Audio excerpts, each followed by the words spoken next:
এর আগে থেকে আমরা বিভিন্ন প্রচার কাজে যখন বের হই, তারা বিভিন্ন ভাবে আমাদেরকে অপমানিত করতে থাকে, লাঞ্ছনা করতে থাকে।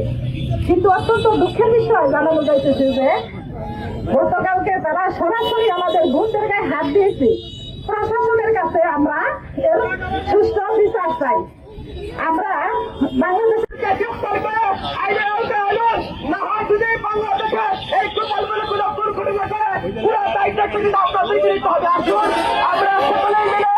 গোপালপুরে যে গণজোয়ার সৃষ্টি হয়েছে, আজকে রূপসা থেকে পাথরিয়া, টেকনাফ থেকে তেতুলিয়া, পুরো বাংলাদেশ রাজস্থল থেকে নিয়ে সচিবালয় পর্যন্ত শুধু একটি আওয়াজ উঠেছে, সেটা হলো হক বংশের কাছে এবং জাতীয় বাংলাদেশ।